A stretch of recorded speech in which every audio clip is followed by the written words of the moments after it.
thank you for your interest. Thank you for giving up your time to come along today. I would like to begin by acknowledging the traditional custodians of the land on which we meet, the Kabi Kabi or Gubbi Gubbi people, and to pay my respects to their elders, past, present and emerging.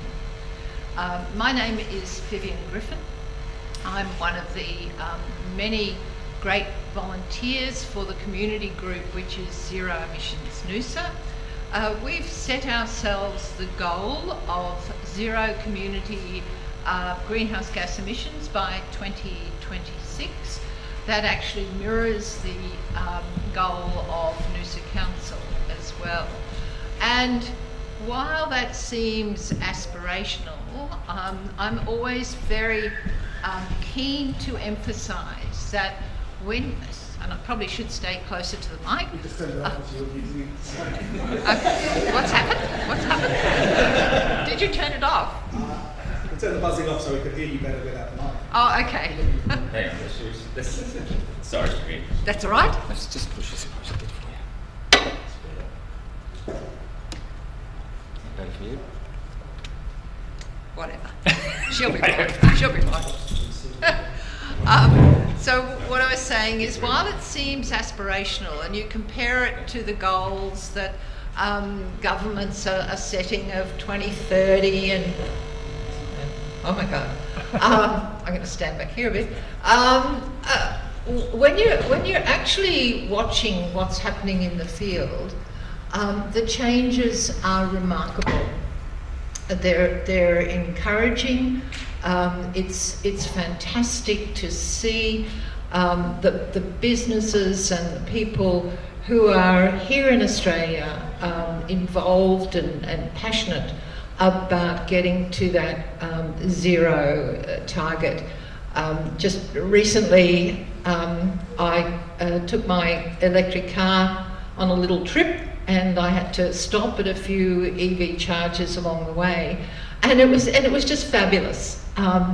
There were other cars there also charging, and talking to people who were saying, well, you know, I just have a pretty ordinary job, but I see this as part of my way of doing my bit. So I think if we all get behind this goal, it certainly is eminently possible.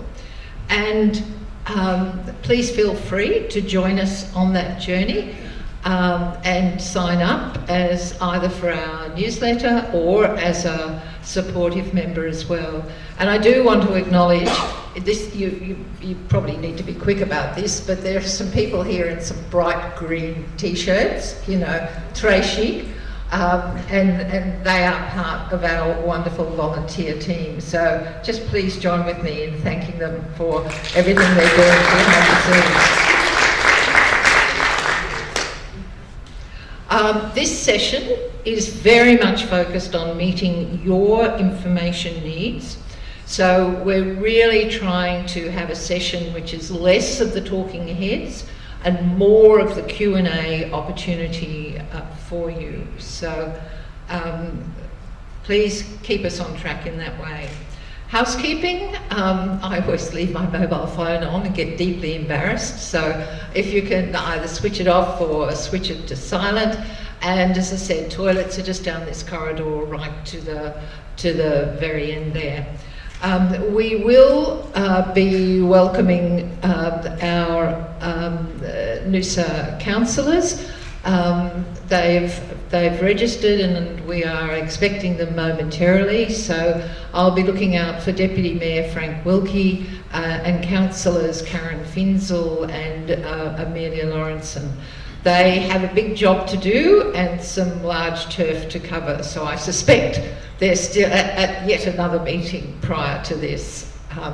But what I do want to acknowledge is the absolute fantastic support that we've had from Noosa Council for this project. They have provided grant funding to cover off on this project, and I'll talk about that in a little detail shortly, but also have sponsored this venue for today. And we're very grateful to Mark and his staff for all the assistance you've given us in the setup for it as well. That's really very much appreciated. We are delighted that it is a philosophy of Zero Emissions Noosa that we work in partnership, and our partnership with both Andrew Davidson and his team from Team Body Corporate has been just so supportive right from the get-go. And you absolutely owe Andrew for the great coffee and pastries this morning. So please thank Andrew and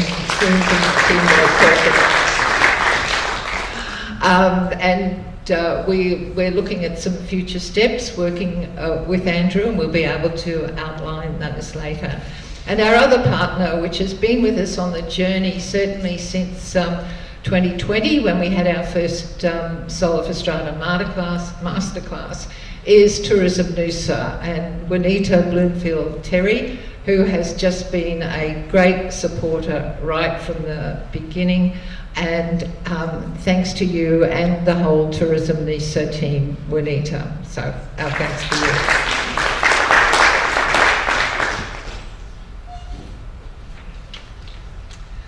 So what is the Solar for Strata project?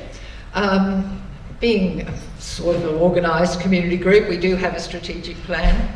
And in that strategic plan, we identified that the strata sector was one that was lagging behind both the residential sector and the business commercial sector in terms of the uptake of solar.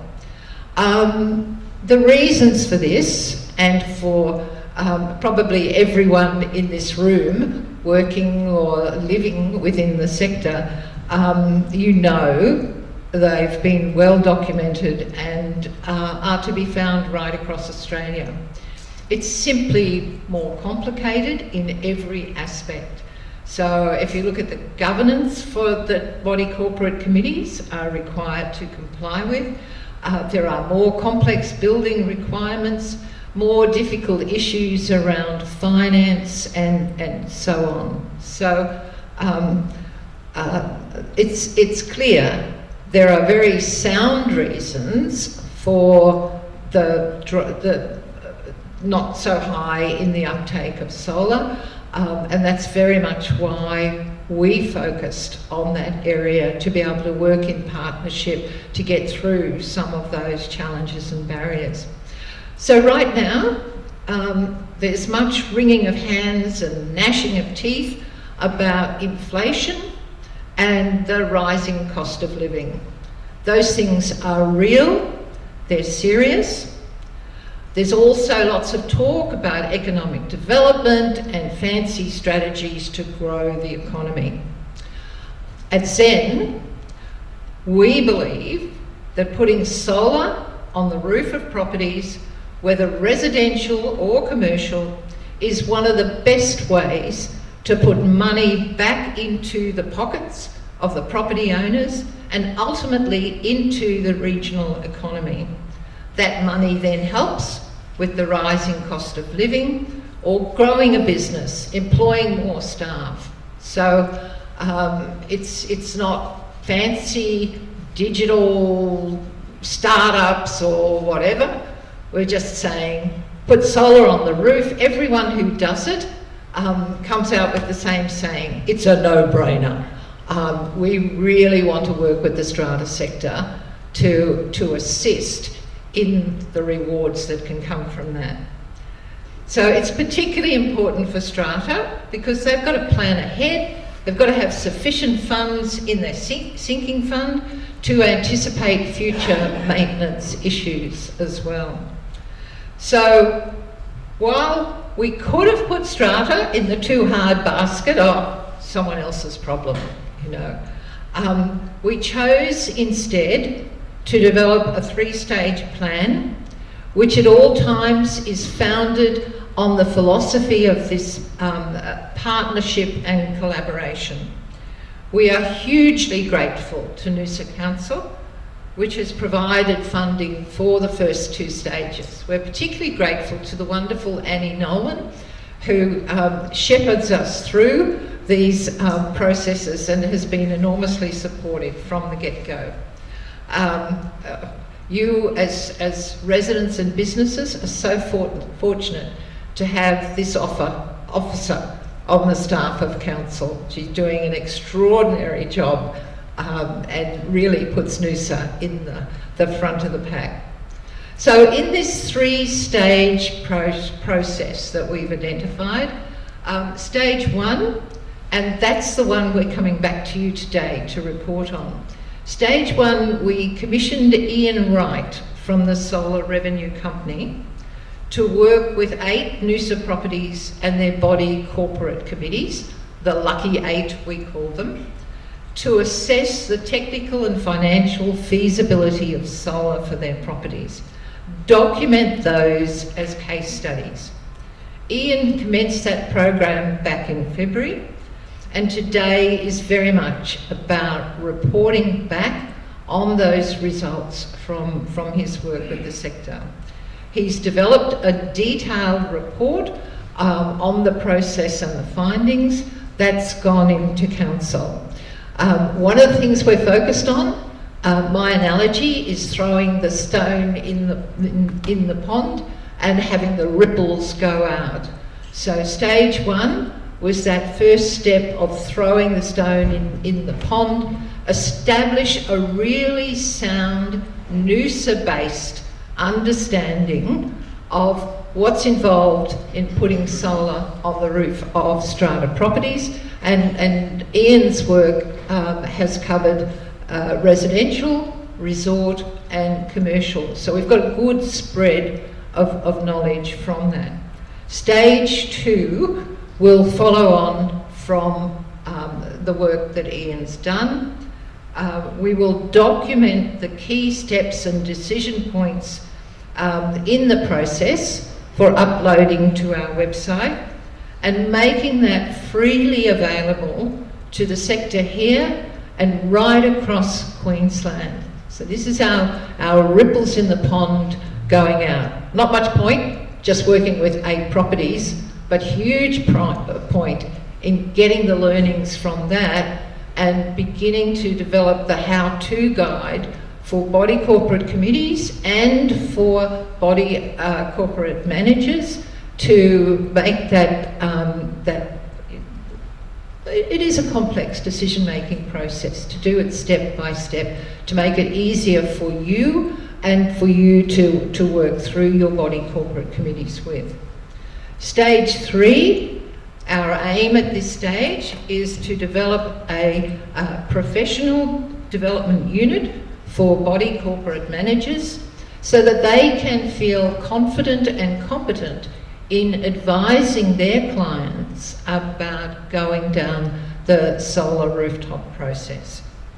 And I really want to acknowledge the support and encouragement we've received all along the way from Andrew Davidson, from Team Body Corporate, to really keep us informed about that sector of the industry, the professional body corporate managers, what their needs are, how we can work with them to meet those needs, and then ultimately that feeds back to their clients, the body corporate committees. So that's a bit of a whistle-stop tour about what's been happening in the last 6 months. I'm going to introduce to you now Ian Wright. I'll leave him to describe the work that he has been doing, and indeed the work that we came across Ian through the work that he had done with Noosa Lakes Resort, very much working with the body corporate committee there to come to an innovative, I think is the word, innovative, way of financing and contributing to the long-term financial health of that particular body corporate, and in the journey installed the largest solar installation then available in Noosa. In fact, double the size of any other installation in Noosa at the time. And he did that also, I'm sure he might talk about that, again, through a partnership with Gareth Duggan from the Home and Energy Company, and with Andrew as well. We knew we would be in good hands by commissioning Ian to undertake the work with the Lucky 8. We did not anticipate the absolute chaos in the electricity market that happened around June. Ian had been, solidly, professionally working through the issues, doing feasibility financial assessments, and then boom, the electricity price market went crazy, and bless his heart, he didn't pull out his hair, didn't have any to pull out, but met our commitments to Noosa Council. We got some important learnings along the way. We're delighted to work with Ian both in stage 1 and stage 2, and I would like you to welcome Ian to the microphone now.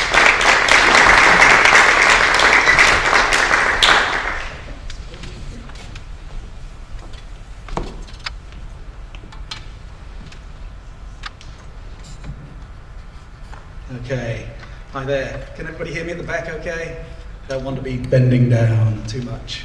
If you can hear me from here, that's really helpful. Thank you. I'm sorry? It just sits in my face there. Oh, excellent. We don't want to spoil this, do we? Just kidding. Okay, as Vivien said, today, whilst there will be a bit of talk and chalk from me, I have been asked to report back on the findings of the last 6 months. I'd like to make this as inclusive and interactive as I can. So firstly, can I have a show of hands? Who was here at the 1st of March, Strata for Solar? Peter over there, a couple of body corps. Sorry, some Noosa, of course, Council, thank you. So the rest of you weren't, so there will be a bit of a recap just for those who weren't here before. Viv has already told you some of them, but those who were here before, sorry, there'll just be a little bit of a recap. Not much point in telling everybody where we got to if we don't tell them where we started from. So Viv's done the welcome, and thank you for thanking everybody, including me and my blessed heart and lack of hair. I'll be going through the lessons that we've learned from this exercise. Gareth Duggan was mentioned. He was the CEC solar designer who designed the arrays at Noosa Lakes, which we can mention.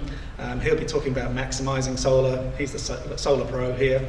On the next steps, Mr. Wilkie. Frank Wilkie, Deputy Mayor's just joined us. Thank you very much for making the effort, much appreciated. He'll be talking to you in the next steps as well. We've got Vivien mentioning what comes next. She's already mentioned stage 2. There's more to come after stage 2, I believe, of this 3-stage process. I'm guessing it's going to be called stage 3. Who knows? Andrew Davidson as well, and Frank Wilkie is going to be saying a few points as where they think we're going from here. Then we'll have a informal Q&A panel where you guys can ask a lot of questions. So if you don't want me to talk too long, if we could keep those questions to the Q&A panel session. If you don't understand what I'm saying, please put your hand up and say, please just repeat that, you're talking gibberish. That's absolutely fine. It's really hard to get a balance between going into too much detail for those people who are really into the detail and teaching you to suck eggs for those people who already know how to suck an egg. Has anyone sucked an egg? Show of hands. I don't understand that expression. Why you teach your grandmother to suck an egg? Somebody look it up for me, Google it, and let me know. That would be great. Okay, and then we'll just close up at the end. Okay, so Viv said just dealing with 8-body corporates, that in itself is not particularly monumental, and that's correct. It's not. But as she said, it's about the impact. The throwing the stone into the pond and getting some ripples. That said, possibly we understate that. I was quite astounded with the results that we got, or the potential that we've now got just from those 8-body corporates. Firstly, of course, That's why they're wearing green t-shirts. It's about the environmental potential of this project. Just through the 8 body corporates that we looked at, Viv hasn't named them. We're not going to breach confidentiality at this stage by telling you the ins and outs of everyone until we've had their agreement as to the case studies. But over 900 kilowatts of panels. After hearing that Noosa Lakes Resort put on 550 kilowatts, it might not sound that grand, but Noosa Lakes is a very different site to a lot of other sites, lots and lots of roof space. But 900 kilowatts of panels, that's capable of generating 1.267 gigawatt hours. I sound like something out of Back to the Future. So no, I need 1.2 gigawatts of power, Marty. 1.2 gigawatt hours of power every year could be generated just from these 8 body corporates. That's the equivalent of 1,000 tons of carbon, the equivalent of saving that from going into emissions each year. That's the equivalent if you're Noosaites, even Coolamites, planting 17,000 trees a year, as long as they live for 10 years. Just the small print underneath. 17,000 trees a year. Could you imagine that, the equivalent of doing that? And the cost of doing that can all be achieved by solar just on these 8 properties. Now, one of the reasons that body corporates haven't there is a lag behind residents and businesses, normal residents, is because it's costly and it's complicated. I sought to find an economic solution, something that gave a win-win. The economic potential for Noosa just from these 8.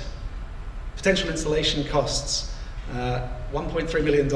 That's an approximate how much the solar installation companies could make putting in those 900 kilowatts of panels.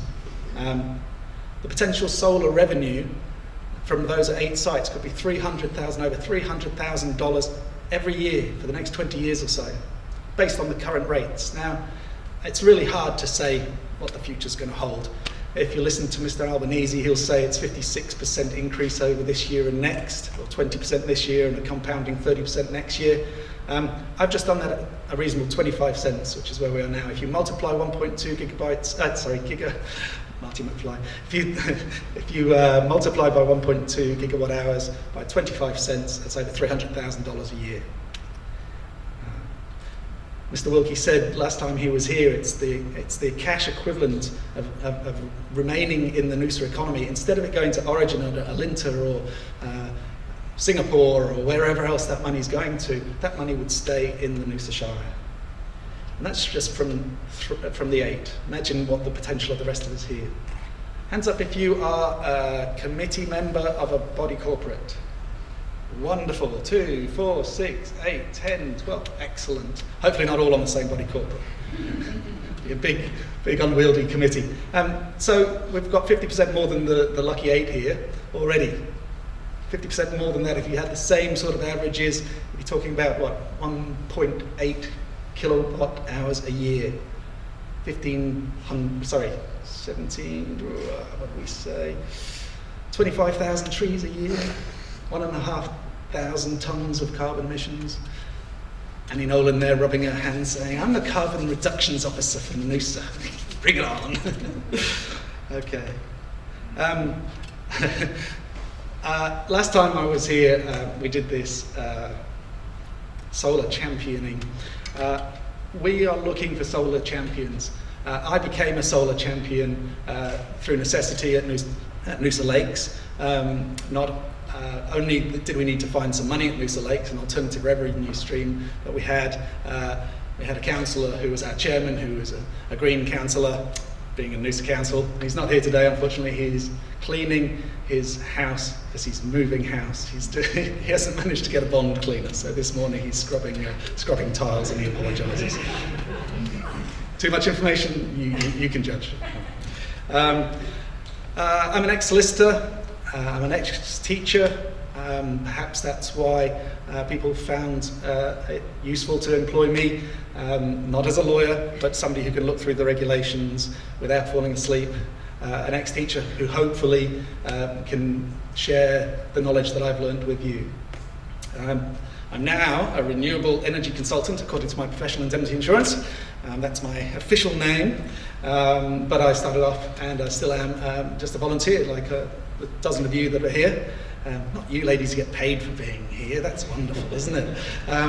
Like a dozen of you, I was the secretary of the body corporate at Noosa Lakes, which is a 95 lot resort, and then became the chairman after Mr. Stockwell had to leave. We mentioned the benefits at Noosa Lakes.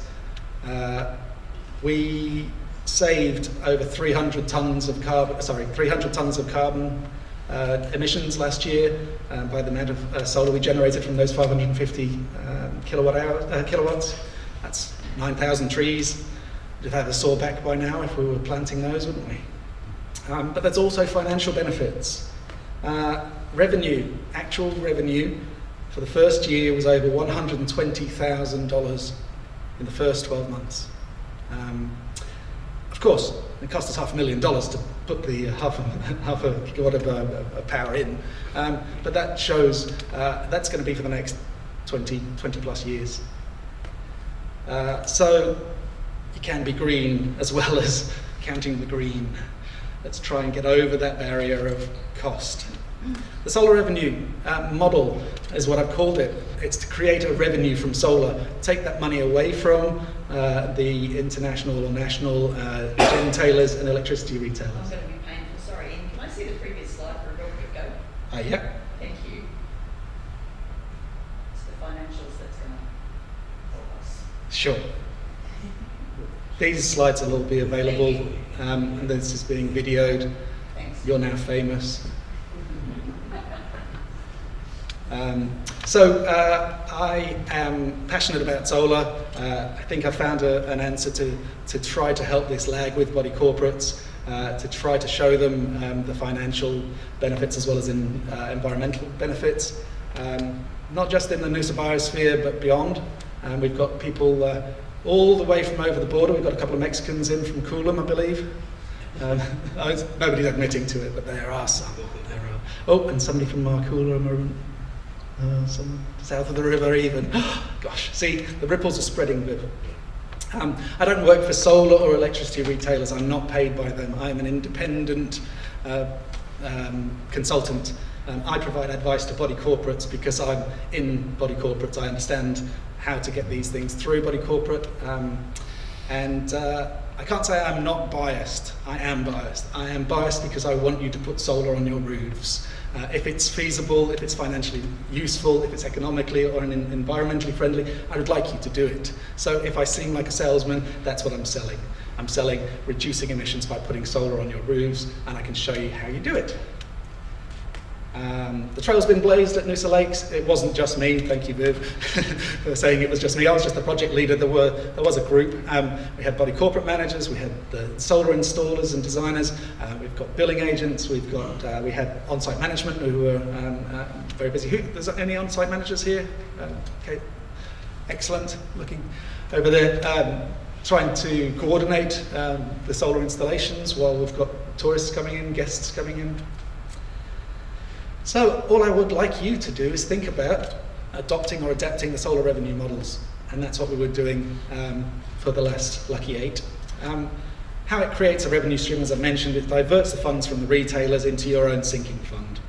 It's not running a business, it's legal under the body corp regulations, it is an ancillary service, and therefore you can recover the cost of your installation that way and put the rest of the money into your sinking fund, thus reducing costs. We're talking about cost of living and the pressures there. Body corporate levies reduces the cost. We haven't had to put our sinking fund levies up for the last 4 years as a result of solar. And we had a $2 million debt when we took over.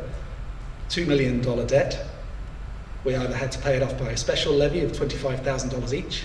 Not many people voted for that. We had to put 25% year on year on fees, compounding for the next 4 or 5 years. Nobody voted for that.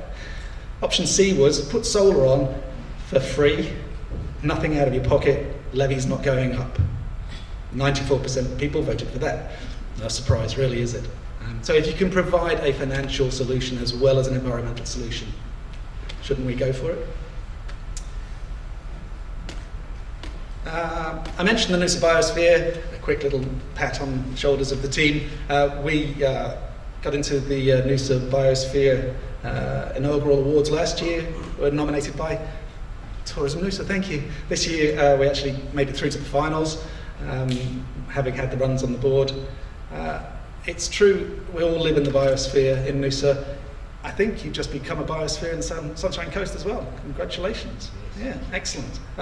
Fossil fuels are accepted as being the highest cause of carbon emissions contributing to climate change. It's all well and good, and I mean no disrespect to anyone for this, planting trees or putting safe areas for koalas. All of these things are hugely important, but if we're going to have bushfires and floods and cyclones being caused by climate change, if we agree that that's what's causing it, then surely if we start at the top and try and reduce our impact on the environment at that stage, hopefully we're giving everybody, our animals and our plants a better chance.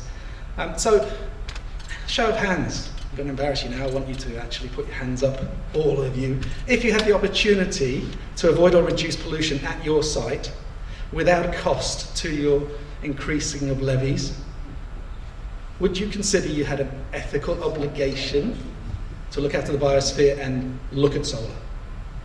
Yep. That's why you're all here today. It's you people are the good people. You're here because you understand. You want to listen to the message. This is not, as Vivien said, this is not a pointing at people and saying from on high, you're doing the wrong thing. It's trying to show you how to persuade your owners to do the right thing, to see why they should do. Why should they do this? Excuse me a second. Okay, I'm not getting emotional, it's just my throat. So if solar could provide an environmental impact, positive environmental impact, and a positive economic impact for your owners, would you be acting in your best interests of owners if you didn't look at it? Body corporate managers here, what's our obligations as body corporate committee? Well, we just advise the committee, and if the committee are looking at going in some direction, we take them through the right people to obtain that information. Fantastic, but what's their obligation under law? What is the body corporate? To maintain the property and the best interest of all owners. In the best interest of all owners, okay. So I've had some people from body corporate say, well, that's not really our job is just to maintain what we've got. This is an opportunity to increase the money available without increasing levies to do exactly that. We did it the wrong way around. We had $2 million worth of critical works that had to be done on the premises that we didn't have money for, so we had to take out a solar strata loan. Sorry, a strata loan. We took out an additional $500,000 loan to pay off that $2 million loan by installing solar. So now within the 10 years of that loan, not only does solar pay itself off, it's paying off the extra $2 million. So that's what I'm talking about. When people say it's not our role as body corporate committee, is it? No, it's in the best interests of the owners to reduce the costs. If solar is a way of doing that, perhaps it is. Again, we talked about the little drop in the ocean, and you wonder why and how you can make money with no money down without spending anything on solar.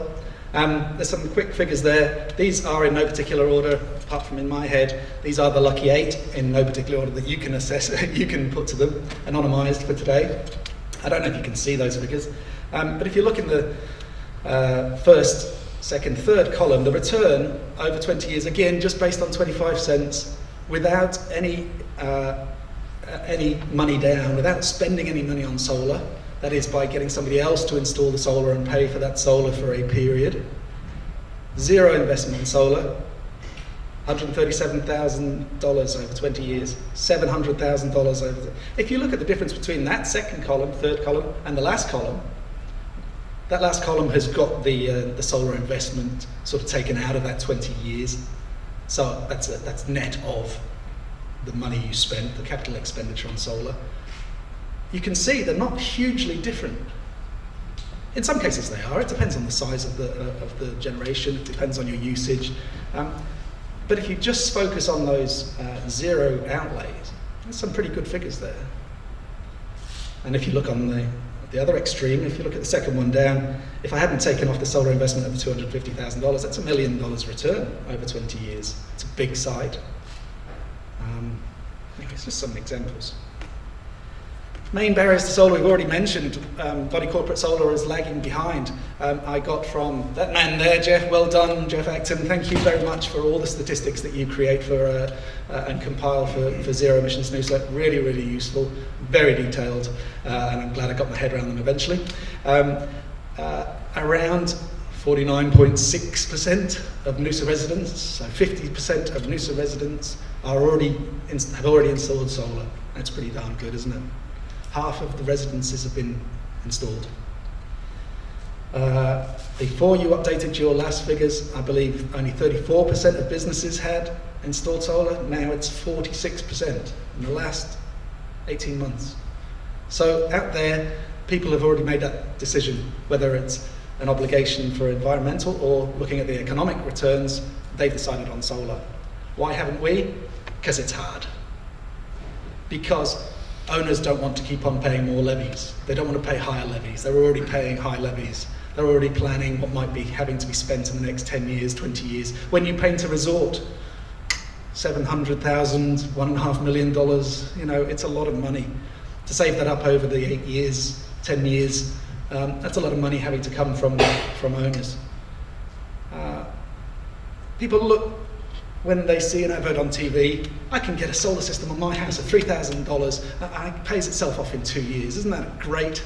How many other improvements or building works can you do on your site that's actually going to create a revenue? It doesn't matter whether you pay it off in 2 years, 3 years, or 10 years. It's a revenue for the next 20 years. Viv's mentioned it's complex. We know it's complex because we've gone right through the detail, but it doesn't have to be complex for the committee. When you're employing a gas man or a structural engineer, you don't have to go out and get a welding certificate so that you understand what they're saying. You're a volunteer on a committee. You shouldn't have to understand every little bit of nitty-gritty. So don't feel that you have to. What would have been useful for me at Noosa Lakes was somebody who was an insured expert to tell us, yeah, you're doing the right thing. That's a good idea. There was no one around because nobody had done solar revenue before that we found. When Vivien was trying to find the word innovative or novel, first of a kind. As far as we know, nobody else has done this. It's not just the size, but it's the impact that it's had. Committees are made up of volunteers, as you all know. It's hard enough being on the committee. Little expertise in solar, little time to do the research. There is an option. This is why ZENe started the Lucky 8 project, to try and give a helping hand and a start to 8 body corporates. Thank you, Annie. We put in the grant for 10 after June's meltdown. I'm so glad it was only 8. So the Lucky 8. Help is at hand, as I mentioned. It's a complex area. You can be entitled, and I'm sure all your strata managers would say, Miss Sullivan. There was 2 Sullivans coming, and I wondered if they were sisters. They're both from body corporate managers, but not the same ones.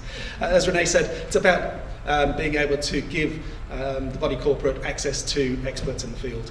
It's very hard for strata managers to know experts in the field at something that's cutting edge. If no one's done it before, how are you supposed to advise it? Now there is, and the trail has been blazed. Let's follow it.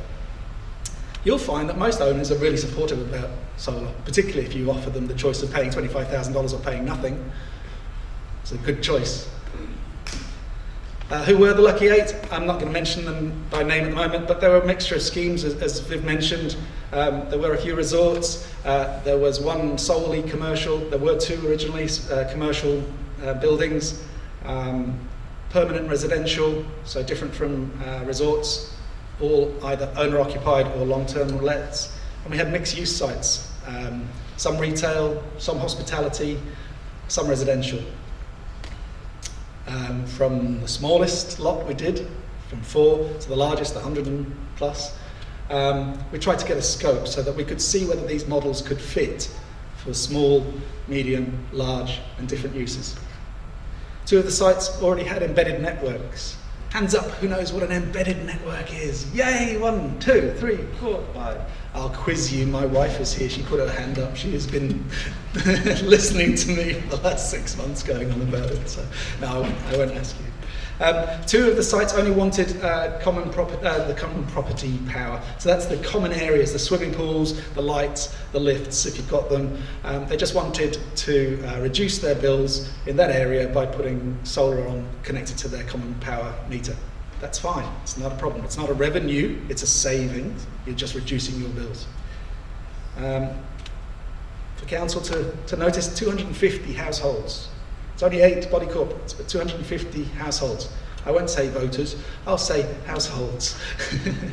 I'll just point out that with the help of Jeff's figures, it looks like, according to the Energex figures and the census figures, between 20 and 30% of residences in Noosa Shire are within a body corporate or strata scheme. Between 20 and 30%. Now, 30% is what Origin says, 20% is what the Bureau of Statistics say. And that doesn't include businesses. We already know there are strata businesses out there as well. So it's a fair chunk of people. So it's worth the investment.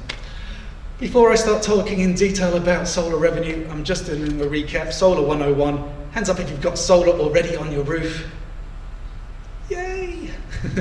Is there room for more? Doesn't matter. You've got other roofs, it's great. Okay, so you are probably on-market customers. That means you can get to choose from the market, Alinta, AGL, Origin. You can choose who provides you that electricity. So you're normal, okay? This is probably what your home looks like with solar on it. I don't know why the sun's in black. Strange, huh?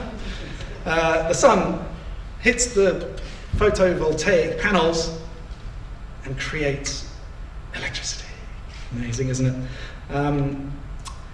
That comes up as DC, goes to your solar inverter, and then it is inverted from DC to AC, which is what we run on at homes. There's a switchboard there. The solar comes through the inverter to the switchboard and then goes and puts your lights on, or your powers your home. If it doesn't go in through the switchboard that way, then it's not counted by that meter. Now, lots of people out there don't have a meter on how much solar they've actually used and therefore saved from importing, but that's what you're doing. You're basically generating your own electricity so you don't have to import it from the grid. What happens if you create too much or more than you need? It goes out to the grid, and if you're lucky, you get paid for it. Okay, so that's normal, solar 101. So 101. If you popped a solar meter in there, you'd be able to see how much solar you were using as opposed to, and how much you're exporting.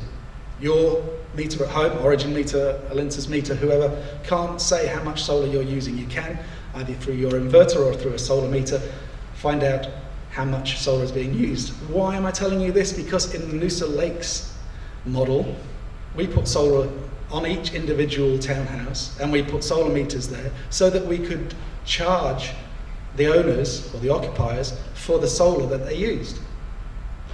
Instead of giving it away free, or instead of them getting the benefits because they own the house and they put the solar on, they put the solar on.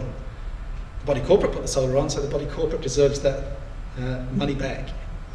All of the owners, 94% of them, agreed to carry on paying electricity no more than they paid for before with Origin, Alinta, whoever. They're just paying the same as they do from the grid, but they're paying it to the body corporate instead. And we send them a bill saying, here's how much solar you used, please pay us instead of Origin. And they say, yeah, why not? It's the same, it's costing us the same, but instead of it going to Origin, it's staying in the Noosa Shire. I'm not picking on Origin or Alinta, it's just an example. Okay, you got solar 101, okay?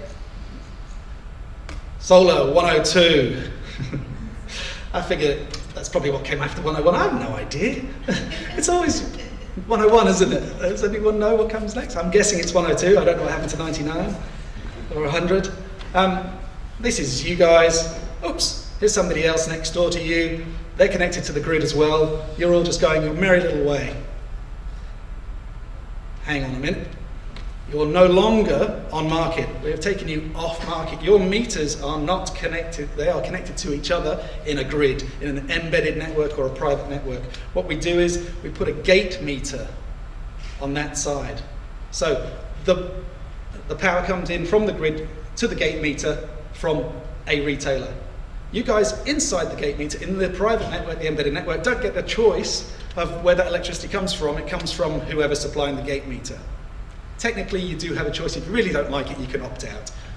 But that electricity comes in, and it goes to power your homes, your houses, your lots. But if we put solar on there as well, then that solar, if you're not using it, your neighbour can use it.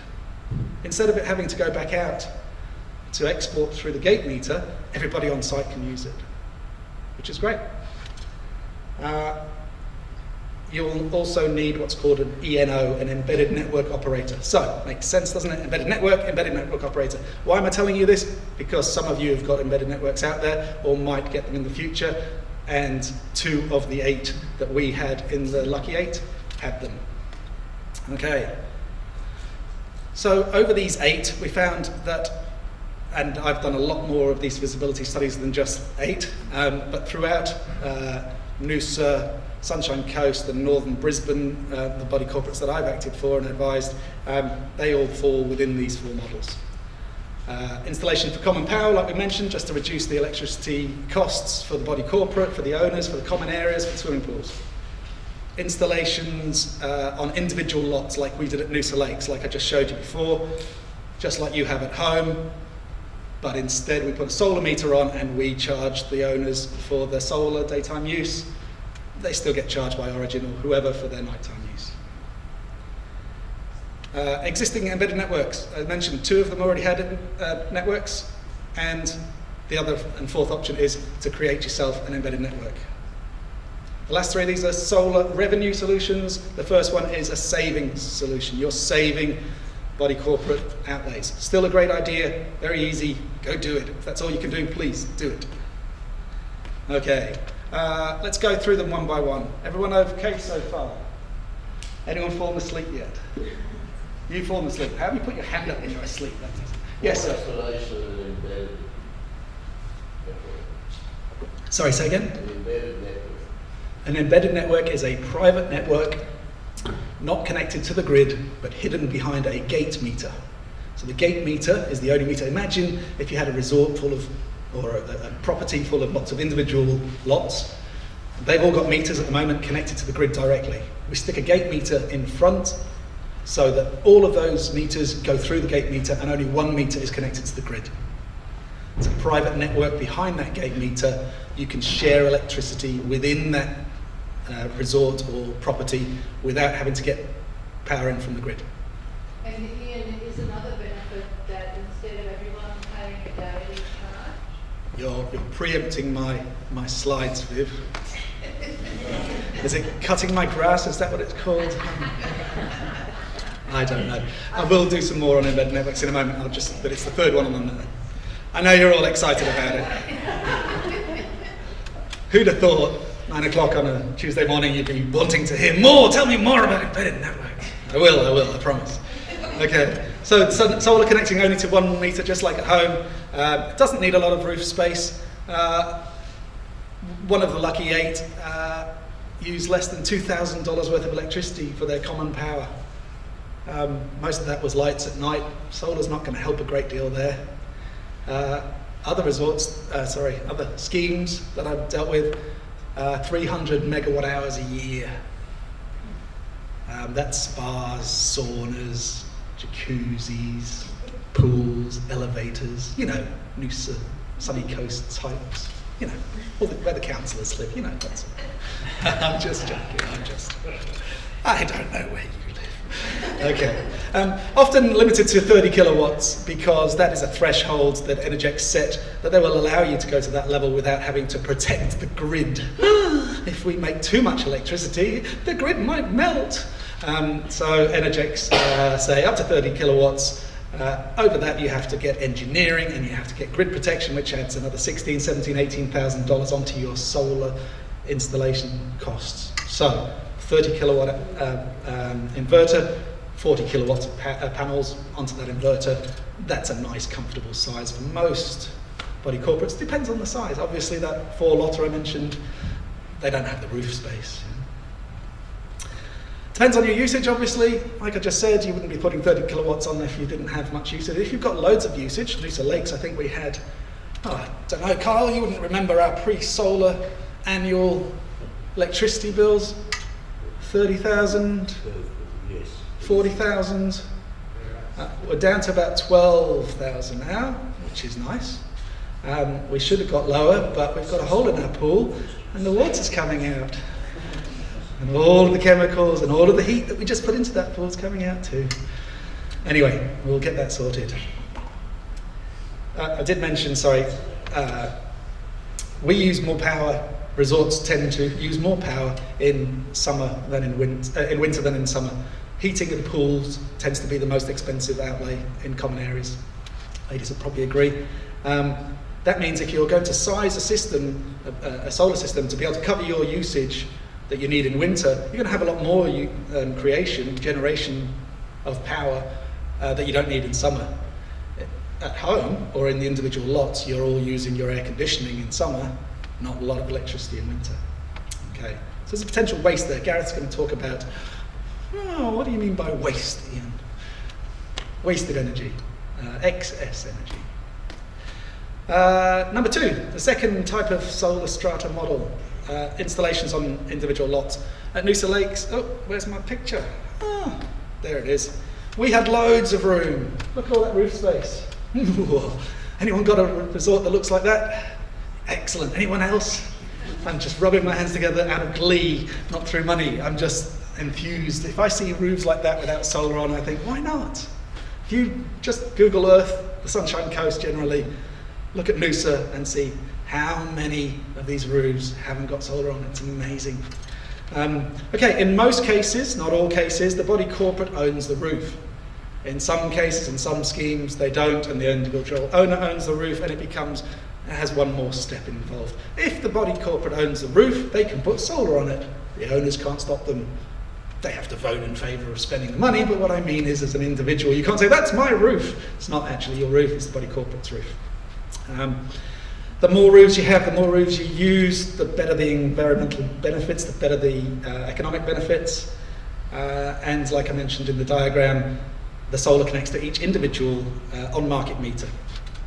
You don't have to do all of them. We only did 94%. Some of our owners already had solar. Can of worms, let's not talk about individual solar that wasn't agreed by body corps. Let's not talk about that. We'll just ignore that. In one of the Lucky 8, they have reasonable residential use, but they have a restaurant on site. Can you imagine which uses more power? Breakfast and lunch, dishwashers, cookers, air conditioning, extractor fans. Nice high user. So instead of putting all your solar and spreading it out nicely over everybody, you attach it to those people who are guzzling that horrible fossil fuel, and you replace it with green energy. Yay. Okay, what was your name at the back? James. More embedded networks for you. Okay, regardless of solar, I'm just talking about having an embedded network at the moment. If you have an embedded network at the moment, anyone got an embedded network at their place at the moment? Wonderful. Do you like it? Yeah, it's good. We're with LPE, but I understand LPE had some financial problems and they took away all their Strata out of their, we were like one of the only ones left. Okay. Fortunately. Fortunately or unfortunately, did you say? Fortunately, we are. Great. Yeah. Great. Excellent. They are a big E&O company around here, an embedded network operator. They're prevalent along this part of the coast. There are others. Origin do embedded networks, PowerShop, Shell, Energy Australia, all of the main retailers do them, and also tier 2 retailers, Hum Energy, Altogether, plenty of them out there. I'll just talk about if you have an embedded network at the moment. You have an embedded network with no solar on. Is that right? We're getting solar shortly. Yeah. Getting solar, fantastic. Yeah, with LPE, yeah. They're organising a contractor to put it on for us. Okay. Yeah. I will be careful, but half of this is aimed at you. So you may be in perfect time, depends whether you send a contract yet. Pros and cons of being off-market. Well, just talking about, not talking about solar, just being off-market within an embedded network. James, as Viv said, and now she's missed the moment of glory, instead of all of your meters, at Noosa Lakes we have 95 meters, paying $1.50 a day as a supply charge, only the gate meters are attached to the grid. So you're saving $100 and whatever a day a day, however many that is in a year. That's a lot of savings if you put an embedded network in. The second reason people went with embedded networks, were you there when you went with the embedded network originally? Yep. It's about 5 years ago. Yep, that's about right. So you're coming to the end of your agreement and you're... I think 3 years we signed up, so we've got about another year on that. Okay. So the wholesale prices used to be a lot lower than the retail prices. In fact, only 6 months ago when I started this project, do you remember back in the days before the market was suspended after going haywire? So LPE, any other embedded network operator, back in 5 years ago was probably paying 6 cents on the wholesale market, 6 cents per kilowatt hour. And then they were on selling it to you for 16 cents or whatever it was, 18 cents. They have to, that's their business. A third of that would be profit, a third of that would be covering the network charges, managing, billing, all that other stuff. This year, I know LPE's rates went up to 46 cents per kilowatt hour to some of my clients, from 18 cents to 40. You're not allowed to say that on video. Hope that wasn't picked up. Yes, that's very high. So one of the problems, one of the benefits used to be with embedded networks was that you used to get a wholesale rate was a lot lower than the residential rates. This year, that's been flipped on its head. So all of the reports I was going to do say, hey, everybody, come onto an embedded network and you're going to get cheaper electricity, suddenly went out the window. So I had to work on it. So I have got advice. They tripled this year. Can you imagine? Tripled. The embedded network operator sets the rates. He tells you what they're going to sell, at the price they're going to sell electricity to your owners at. And as I say, some body corporates saw 20 cents, 100% doubling of their costs.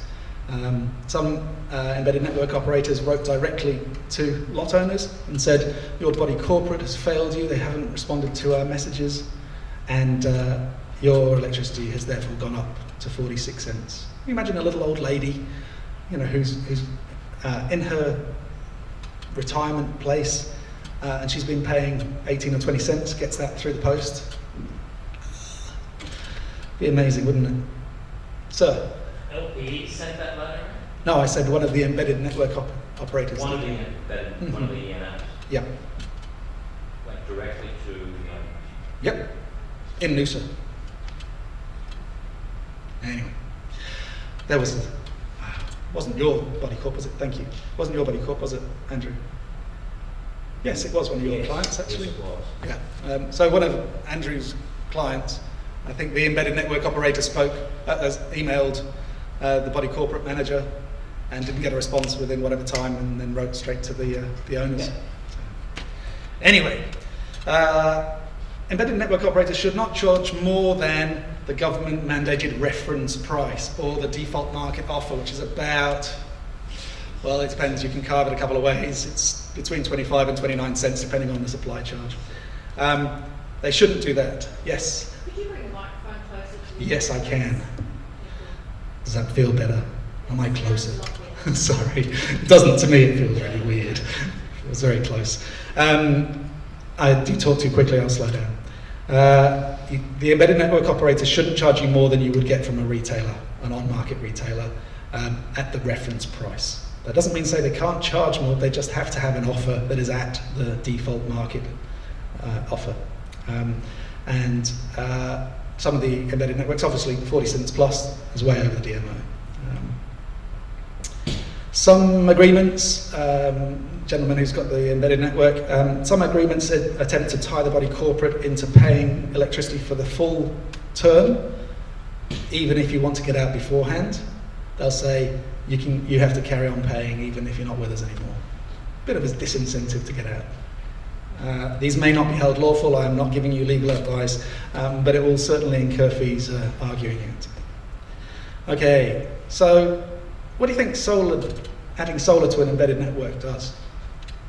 See if you're paying attention here. The ENOs make money by, that shouldn't have come up, by selling power from the grid. So what happens if you add solar to your site? Think about that picture. We've got all of us connected together. power's coming in through the gate meter, embedded network operator puts a margin on that, sells it on to you. What happens if you start generating your own electricity? Someone. Sorry, yes? You're going to be using less. Fantastic. So you're using less, so the embedded network operator who makes his money on selling you electricity is not going to be very happy. So you'll find in each of the E&O agreements there is a condition in there that says you can't add anything to our network without our agreement, in most cases. And fair enough, you might be putting something on there that's dangerous, that's not Energex approved. Any changes to the network, you have to go through your embedded network operator. They operate the network, and they're responsible for it. If you put solar on there and reduce the amount of power that you're buying from the grid, the E&O is not going to make as much money as they were, and therefore they would say, well, hang on a minute, we set this 5-year agreement or 10-year agreement on the basis of this usage, and now you're trying to change it to this usage. You'll agree that's unfair to the embedded network operator. You can see why they're not naturally keen on solar. Moving on. In an embedded network, you could just still put solar on the community power. You don't have to put it to go all the way through the embedded network. In fact, most E&Os will only want you to put it onto the community power because they don't want you to have massive amounts of solar because that reduces their profits. LPE, as you've mentioned, and other operators are now looking and saying, okay, there is public demand out there for solar. How do we align these two things? The owners want solar. We want to sell you electricity from the grid because that's our business model. How do we work this out? And I'll show you. Okay, here is our my slides. I'm sorry, they didn't. The pictures didn't come up at the same time.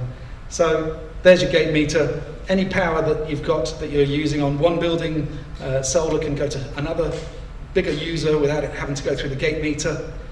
Another problem for embedded network operators is they can't determine how much solar you're using, like I mentioned before. You have to put a smart meter on if we want to charge them. So to put a smart meter, a solar meter on every single lot, how many lots have you got, sir? 40. 40, there was 60 something here, we had 95. I thought you put your hand up to tell me how many lots you had. Lots of lots, lots of money. $565 to put on a solar meter that is billable. Why they want to put it on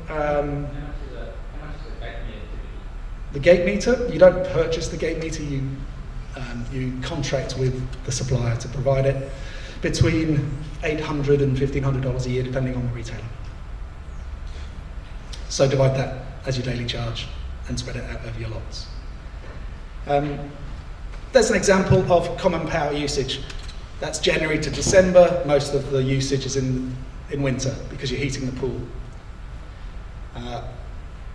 The opposite, as I mentioned, in residential lots, using the air conditioning in winter. Oops. Okay, for some reason my slide's not working. So I'll point to this and see if it works. Imagine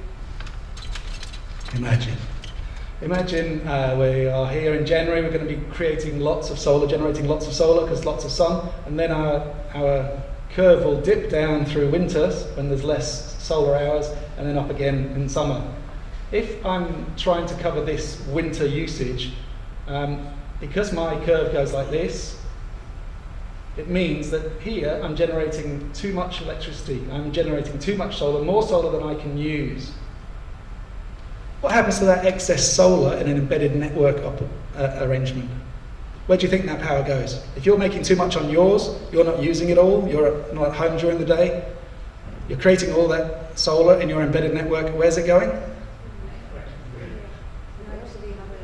Fantastic. Back to the grid if it doesn't get swallowed up by the other owners first.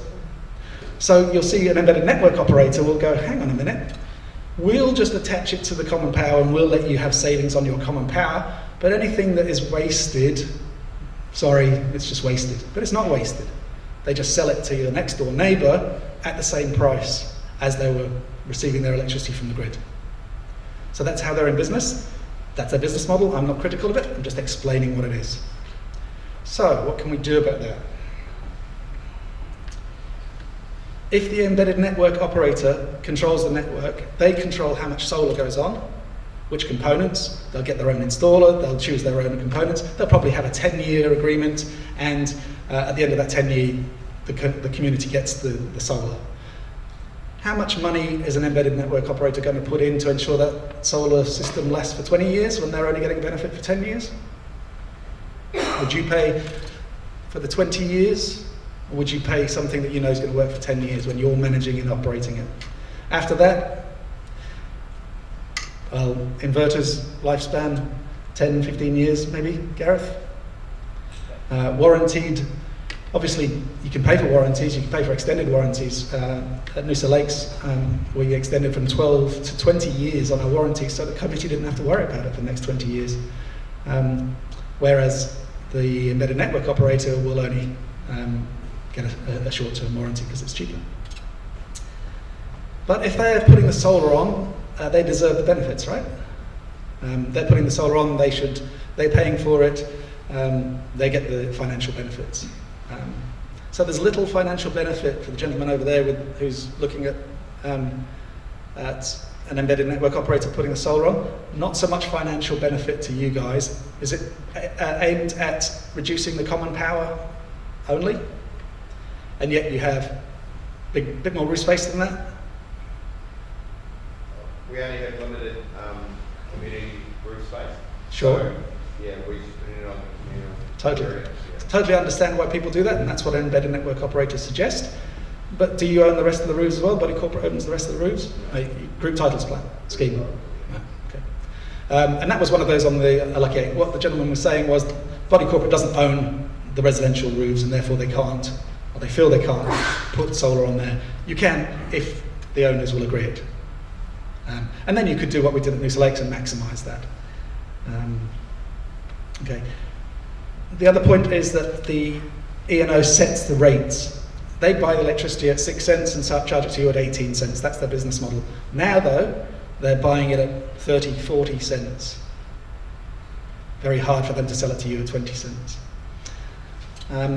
If you're just talking about the margin that they put on, let's say we had an embedded network operator who wasn't a retailer, who bought the electricity from Origin at 20 cents, let's say, they'll sell it on to you at 22 cents because they make 10%, that's their margin, that's part of their business. So big whoop, if you take over as the E&O, you could save 2 cents a kilowatt hour. That's not a massive reason to take over, unless you put solar on. If you put solar on, that solar energy is free. And therefore, half of the energy is coming in from the grid, the other half is being created by solar. That 22 cents that you were paying is now halved because you get half of it for free. So, would you convert to an embedded network? Only in today's environment, only if you were going to add solar. There are pros and cons about a body corporate being an E&O, being the operator, the retailer. The E&O usually pays for the conversion, the capital expenditure conversion of an embedded network. That could be between $10,000, $20,000, $30,000 depending on who you're using, how many meters are involved. But they recover them through the daily supply charge. So we said earlier you're going to save money because not everybody's paying $1.50. We're only paying for that 1 gate meter, dividing it by everyone, but there will be a daily supply charge from your E&O, and it's usually less than $1.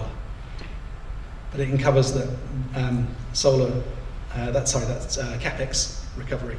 But if the body corporate is the E&O, you're saving the margin on the retail that I just mentioned. You can outsource your responsibilities to a third party, an E&M, embedded network manager. But, and this is the risk, and this is what E&Os say, try to dissuade body corporates from doing it, there are still financial risks to the body corporate. An owner could complain to the Ewoks, the little furry things from Star Wars, the Ombudsman. Ewok stands for Energy and Water Ombudsman of Queensland, but I prefer thinking of them as little Ewoks. Bad debt. If you're body corporate, you're buying the electricity from the retailer at the gate meter, you're paying for all of that electricity. If somebody in one of your owners in one of your lots doesn't pay for their electricity, doesn't pay you for it, you still have to pay Origin. So there's that bad debt. In a year, at Noosa Lakes, we've had the $300 bad debt out of the $120,000. And that was from a departing owner who went off in a huff He decided he didn't want to pay the last bill for $300 because it's not my fault. I didn't follow the agreement and tell you that I was leaving, and left without telling us, so we were still billing him for his electricity. So it's going to cost us $220 to send him a letter saying you owe us $320. Probably not going to bother. But $300 out of $120,000, it's not a huge issue. Bad debt is not a huge issue, particularly when you're looking at owners rather than occupiers. And finally, regulatory penalties. You can't avoid regulatory penalties, as in you can't pass them to somebody else. You have to pay them and then recover them from whichever idiot did the wrong thing. So your embedded network manager is supposed to manage all those responsibilities, and if they don't, you sue them. Yeah? There's a problem there, of course. There's a risk there. Suing somebody costs money. They might turn themselves insolvent, do a Phoenix job. So there are risks. So why take the risk? Well, the biggest advantage is that you own the network, you control the network. You decide how much solar you put on, whether you put batteries on, whether you put EV chargers on. You are the embedded network operator, and therefore the embedded network operator is not saying, hang on a minute, we're not buying anything from the grid, because it's you, and you don't mind. You're trying to reduce that. You can choose the components, what quality of gear you put on there. You can choose local installers rather than Origin's installers. You can use the profits, i.e. the difference between what you're buying it for and what you're selling it for, from wholesale to retail rates, particularly after solar at the moment. You're not going to be in profit. But if you put solar on, we're looking at putting between 250 and 350 kilowatts of solar at a body corporate site in Coolum. They have 800 megawatt hours a year usage. 300 of that is the common area. 500 is the swanky penthouses with their solar rooftop spas. Sorry, with their rooftop spas. So they've got a lot of electricity use there. Putting on solar is going to basically eventually halve their electricity cost, protect them from volatility. That'll be a good one to put as a case study, even though it's outside of Noosa Shire. Okay. Mr. Wilkie, Frank, Councillor, Deputy, what do I call you? Frank. Frank's good. You be Frank. Frank said it was about keeping that money in Noosa. We divert the solar revenue from electricity retailers into the sinking fund, firstly to pay back the solar installation and then to reduce pressure on levies, to be able to pay for building improvements. Andrew is pointing this out at Solar Communities Association level. There's a lot of building defects in body corporate sites. There's a lot of insurance issues. There's a lot of potential issues. Cladding, for example, when the fire happened, how's a body corporate supposed to anticipate that, have that in their sinking fund, and then be able to pay for that replacement cladding? This way, if you create some money, you've got spare money. Okay. Just looking at common issues across those 8. These are coming to the end of my slides, you'll be happy to hear. Lack of control of the embedded network, so that, and the gentleman over there might find that the proposal from an ENO for solar provides you $2,000, $4,000 savings on your community power a year. That's great, it's good for the environment. By all means do it if that's your only option. But if you've got more roof space, if you have the opportunity, you can persuade them to put more on. This place down in Coolum that I'm talking about, they were with an embedded network operator that offered them a deal that was going to be $4,000 a year. They now look to be making, the plan is $75,000 a year from solar. Because they're not in business to make money, they're in business to put that money into the sinking fund. So maybe not in your case with a group title plan, you might find it harder, but there are opportunities out there to engage with an ENO who is more flexible about solar, who is more flexible about where they make their money.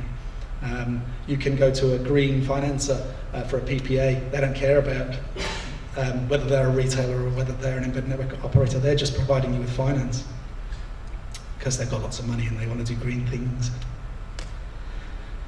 As I mentioned earlier, one of the embedded network operators sent out directly, but to a lot of people, over 40 cents increase in July. Who was it who said LPUs had financial troubles? They pulled away from the on-market they didn't have sufficient desire or capital to stay in that retail space. So they wanted to put themselves in Strata and solar. Sorry. I think the margins went when the oil prices went. Totally. Totally. They're not a generator. Origin, Energy Australia, those people, they generate their own electricity and then sell it. So they've got more flexibility. Somebody like LPE, Hum, others like that, they buy their electricity and then sell it. They have to put a margin on it. If the body corporate wants to take over the embedded network, there are no guarantees that that network, who has been owned and operated by an E&O, is registered or compliant. A particular E&O didn't register any of their embedded networks and then put 260 in at one time after the AER came knocking on their door saying, why haven't you registered any of these? One of the sites in Noosa that we looked at, the embedded network being run for the last 5 years by an E&O wasn't compliant. So if you take over as a body corporate, suddenly you've got an unregistered, non-compliant embedded network. Okay. There's still help out there. There are things you can do. There are grandfathering clauses. The imbalance between usage and production. I mentioned some sites have got high usage and small roofs. Maybe they're in a tower, they've only got a little bit of space at the top. So they could focus perhaps on the higher users. Equally, I'm looking at you over there, people who live in their forever homes, their retirement homes, keeping their costs down, using as little as solar as they can, electricity as they can. They're not holiday makers who come in, turn the air conditioning on, open the windows, go to the beach, come back, realise that they left the windows and doors open and the air conditioning on. Don't really care because they're on holiday. Those are high users. Okay, last one, and Frank will talk a little bit on this. Compliance upgrades. 7 out of the 8, lucky or unlucky 8, their switchboards and meter panels are not compliant with today's standards. It's no surprise that they were put in 20 years ago. Most people's switchboards are unlikely to be compliant nowadays, and they don't have to be unless you do major electrical works.